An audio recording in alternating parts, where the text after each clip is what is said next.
Update 2. My stepfather, a jealous cop, handcuffed me while I was on a secure call with the Pentagon. He pulled his gun, threw me down and snapped, "You think you're somebody."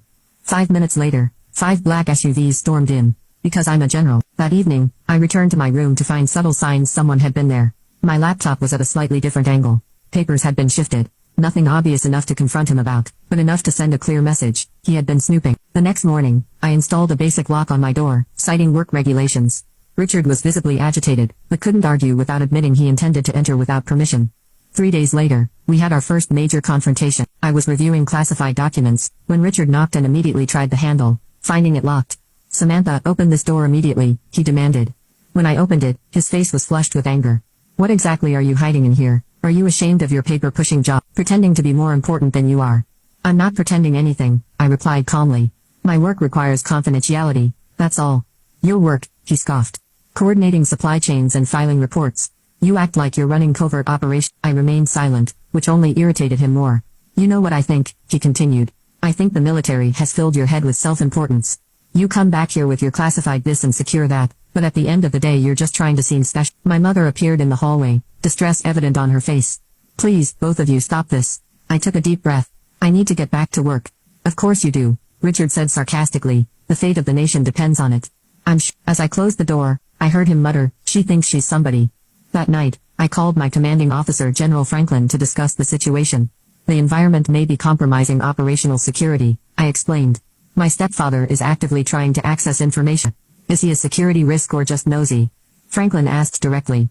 "He's a police officer with a control issue," I replied. "I don't believe he has malicious intent toward national security, but he doesn't respect boundaries and seems determined to undermine my position. We can relocate you to a secure facility if necessary." Franklin offered. "Not yet," I said. "That would require explanations. I'm not ready to give my family. I'll implement additional security measures first." The next day, I caught Richard standing outside my door during a call, not even pretending to be passing by. When our eyes met, he didn't look embarrassed. He looked justified. 27 minutes on that call, he noted, sounded important. "It was a work call," I stated flatly. "Your mother tells me you're some kind of logistics coordinator," he said. "Funny how logistics coordinators need so many secure calls." I realized then that Richard wasn't just jealous of my career. He was obsessed with uncovering what he perceived as a facade. His police background made him believe he could detect deception, and my necessary secrecy triggered every one of his suspicions. I began finding evidence of his surveillance everywhere. A small notebook, where he logged my calls, timestamps of when I left my room, even notes about keywords he overheard. It was disturbing, but I couldn't confront him without escalating the situation dangerously. My mother was caught in the middle, her attempts at mediation growing more desperate. "He just wants to feel included," she explained weakly. "He was so proud of you at first." "This isn't pride, Mom," I told her gently. "This is control. He can't stand not knowing everything that happens under his roof." "He'll settle down," she insisted. "Just share a little more about your work." But I knew better. Richard didn't want information. He wanted confirmation of his suspicion that I wasn't as important as my security measures suggested. And that was something I couldn't give him without compromising national security. By the 3rd week of my stay, Richard's behavior had deteriorated from suspicious to actively intrusive. I discovered he had installed a small camera in the hallway outside my room, supposedly for home security, but conveniently positioned to monitor my comings and goings. When confronted, he claimed it was standard practice in his house, and that if I had nothing to hide, I shouldn't be concerned. "I'm a police officer," he reminded me for the 1000th time. "Security is my profession. I notice when things don't add up." What alarmed me most was discovering he had been used police resources to investigate me.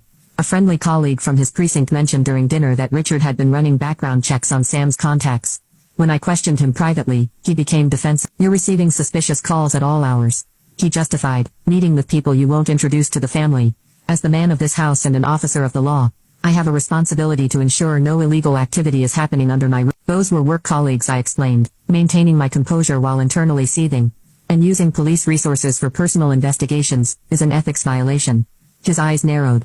"Are you threatening me, Samantha?" "I'm stating facts," I replied. "What you're doing is inappropriate and potentially illegal."